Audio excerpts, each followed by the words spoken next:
Hello, and welcome back to another episode of the Next Level Her podcast, where real journeys meet real growth.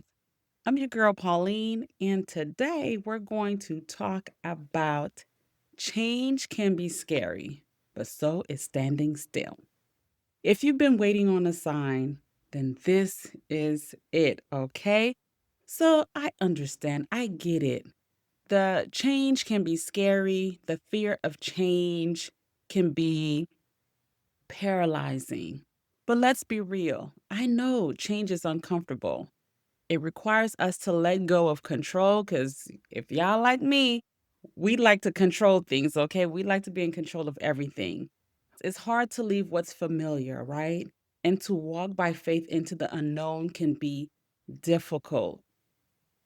And just thinking about those things can trigger fear, anxiety, and even doubt in the next step, right? But here's the truth. We pray for transformation, but resist the very process that leads to it.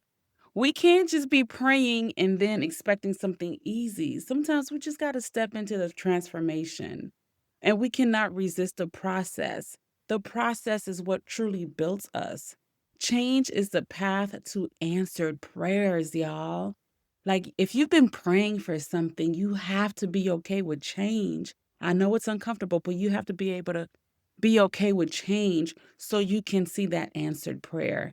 If you look at Abraham in Genesis 12:1, God told him, "Go from your country, your people, and father's household to the land I will show you." God didn't give him the full blueprint, just a directive. He said, "Go. Go from your people, from your household, just go." He didn't tell him what to expect when he get there, and he didn't tell them what he's going to see, or he didn't tell him anything about the destination, but he just told him to go. So change starts with obedience. We're not always going to get clarity about what we need to do or how the process is going to go, but we have to obey and say yes to that first step, right? How many times have we asked God for more purpose, more growth, more peace, more fill in the blank for whatever it is for you? But we don't want to leave what we've outgrown. A lot of times we've outgrown our current situation, but fear keeps us in that same place. Growth demands movement. And if you're not moving, you're standing still. And if you're standing still, you might be out of that season, but you're still standing. You can't see outside of where you are because you're in that same place. But there's a cost to standing still. Staying in a place God is calling you out of, that's just as dangerous as standing still. So I remember last year, my girlfriend took me on a birthday, like a birthday outing, right? And we went to this gaming place, and it was what is those virtual reality game, Squid Game type theme, right? It was a Squid Game theme where you put on these virtual reality glasses with sounds and stuff, and it just takes you to like another world, right? So you have these tasks and different things that you have to finish or do to go to move to the next level or to just experience that level, right? And on one of the levels, you have to step and follow this guide, but each step is not promised, right? Each step might just break under you. You're stepping on glass. So as you walk, that glass might shatter under you and you fall through. So you have to be quick on your feet, quick thinking, and you have to keep moving, right? Because you can't just step on something and stay there because the timer might go out and you might fall through anyway. But anywho, that thing felt so real.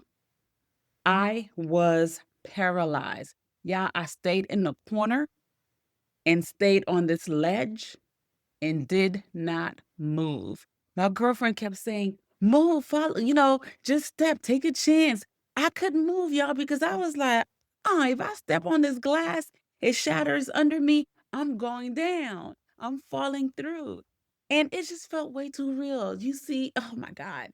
And Oh gosh, I can't even explain. It felt way too real. And so I was paralyzed, and instead of moving, I shrunk. I closed my eyes because I couldn't to even look at it. And I put my hands over my ears, and I bent down, and I just couldn't move. I closed my eyes and just praying for the whole process to be over with.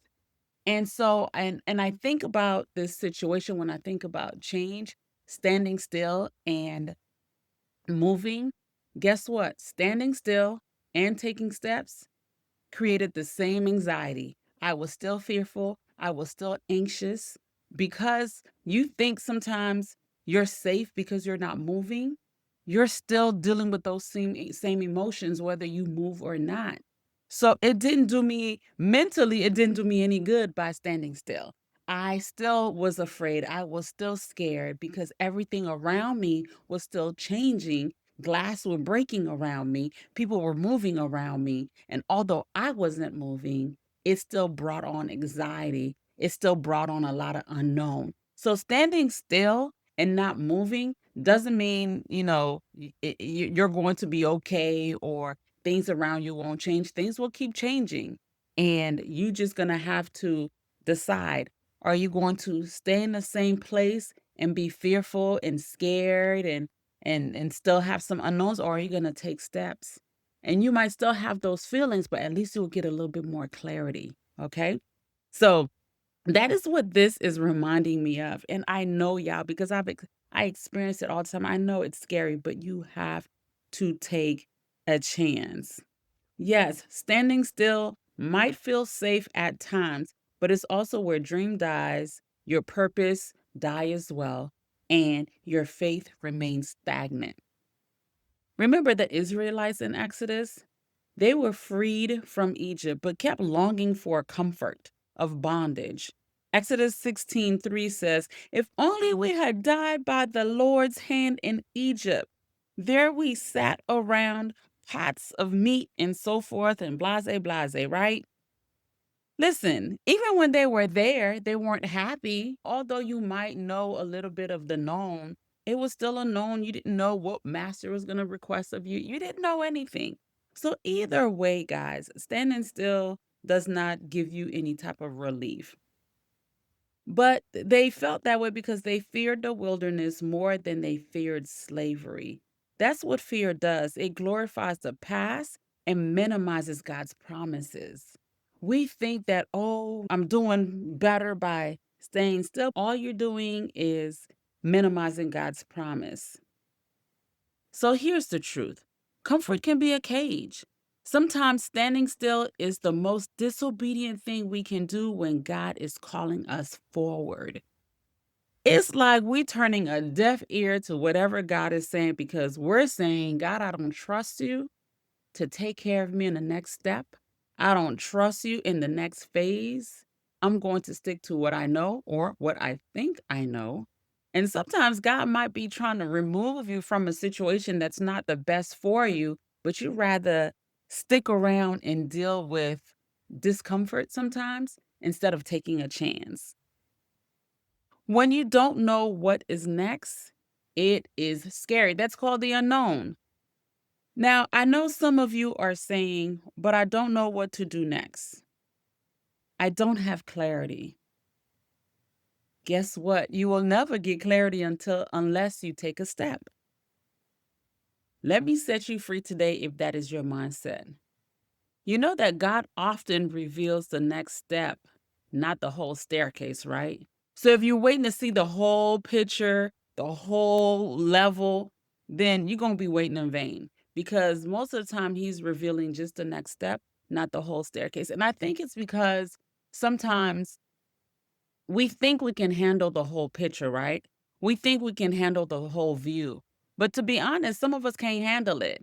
And it's too overwhelming when we really don't know what to expect. If God were to truly show you what what your entire life hold, you wouldn't be able to handle it. You will be overwhelmed. I remember I went to a retreat. It was like a wellness retreat. And we were doing these mini sessions where we were talking and getting deep. And One young lady had left her 9 to 5, and she was just talking about she doesn't know her purpose and different things like that. And we've been around each other for that retreat couple of days now. So we're seeing, and we're in deep conversation. So we're seeing each other's strengths, we're seeing each other's weaknesses and so forth, right?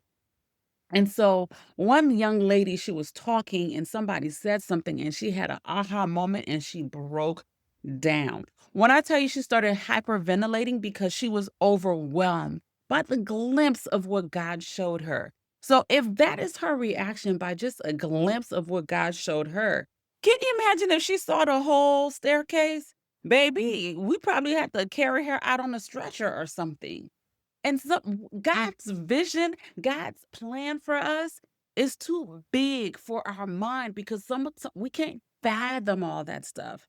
So he has to break it down in pieces for us. And we have to trust him and be okay with the pieces and let clarity come to you as you take those steps. Okay? In Psalms 119, verse 105, it says, "Your word is a lamp to my feet and a light to my path." Not a floodlight, a lamp. Just enough light for the next faithful step, okay? He ain't trying to light the whole way for you because he doesn't want to overwhelm you because he knows you. Come on now. He knows you. He knows what you can handle. The Bible talks about how he doesn't give you more than you can handle. But he gives you just enough so you can see the next step. But you have to be faithful in the next step. What if your breakthrough is on the other side of obedience? Don't let the lack of a 5-year plan keep you from moving in faith today. You're not behind. We've talked about that before. You're not behind. You're just in a stretching season, but you have to allow yourself to be stretched. Now, let's talk about how you can embrace change faithfully, okay? Because sometimes some of us are like, okay, I get what you're saying. I'm willing to take a chance, but how do I do it? Here are 4 ways to walk into change even when you're scared. And I say even when you're scared, because we're gonna be scared. And you know what? It is okay. It is okay to be scared. But it's what is not okay for you to be scared and not take a step. But it's okay for you to be scared and to take a step. So pray through the pivot. Pray through it. Ask God to give you peace even when the path isn't clear. Ask God for guidance. Ask God, to help you overcome those emotions and feelings that we're going to be dealing with as we go through the next step. In Philippians 4:6-7 reminds us that prayer leads to peace that surpasses understanding. Sometimes we will pray for that next step, we will pray through it, and sometimes that next step isn't always revealed, but what we do get from prayer is peace. And that peace is enough to even give you some courage to take that next step. Next is just take one small step at a time. Just say yes to one thing and then say yes to the next. You don't have to say yes to the whole staircase. You're just saying yes to the first step. Okay. So whether it's starting the business, applying for a class, calling that mentor, even baby steps are progress. Okay. It is progress. It doesn't have to be fast or rapid progress. It just progress, just one small baby step. Say yes.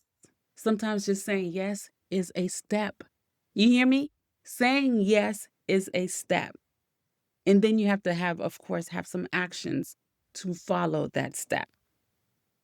And then I would say surround yourself with faith filled people. Don't take big steps with small minded people. Yeah, I've talked about community and your surroundings and your environment. It is very important no matter what you do, that community, your environment, all of that is it's going to make a difference in how you move. So you want to make sure you are surrounded by people who are going to support you and help you and encourage you through the process. You want to surround yourself by people who are going to say, "Girl, I got you. It's okay. I'm there with you. I'm praying for you. It's okay." But you have to surround yourself with those type of people. And then the next step I would say is just talk to yourself. Be your own motivator. Be your own motivator because sometimes, baby, you got to be your own cheerleader. Fear is loud, so your faith must be louder.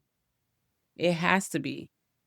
So you have to remind yourself, I can do all things through Christ who strengthened me. That's Philippians 4:13. You can say things like, I was created for this. I have a purpose. I am fearfully and wonderfully made. Like God knows me. He knitted me. He prepared me for this. Speak over yourself, okay? You have to have faith, but talk sweet to yourself. So, as you think about what is the next step I'm going to take, because I want you to take that step, right? I want you to step out on faith, right? I want you to even if you're feeling scared and fearful, I still want you to move forward. You have to move forward, okay? So ask yourself, what has God been nudging me to do that I've been afraid of doing? Ask yourself, am I more afraid of failing or more afraid of missing what God has for me? Or am I more afraid of what people will think of me if I take this step? Baby, let me tell you something. Whether you take that step or not, people are going to think whatever they want to think. They're going to say whatever they want to say. So you might as well take that step. Or what's what's one area in my life where standing still is costing me peace, joy, and growth? What is it? I want you to reflect on those questions. Listen, I know change is scary, but change is necessary for the next level you. You have to take some steps to be able to get to that next level her. We've been talking about the next level you, the next level her, but in order to get to that next level, you have to take the next step. You have to matriculate to the next level. And God is not calling you to do it alone, and that's the beauty of it. He's walking with you. He's putting people around you. You know how sometimes you be thinking of things, God put certain things in your heart, and then somebody come around you and mention the thing you've been thinking about? And you like, look at God. Look at God. Listen, he's going to put people around you to remind you of your calling, to remind you of the next step you need to be taking. He's going to do that. So don't let fear of change keep you stuck in a season that has expired. If you are in a season that has expired, baby, take the next step. Because while change is scary, so is staying stuck in a life you've outgrown. Let's be women who move in faith. Let's be women who trust God with the shift in our life. Let's be the next level her. If this episode blessed you in any kind of way, please share it with a sister, a friend, a mom, a aunt who's on the edge of change. And be sure to leave me a review. Tag me on any type of Instagram or Facebook, or whatever. Tag me, okay? The Next Level Her podcast. And let me know your biggest takeaway from this episode. Until next time, keep growing, keep glowing, and keep walking by faith. You got this. Talk soon.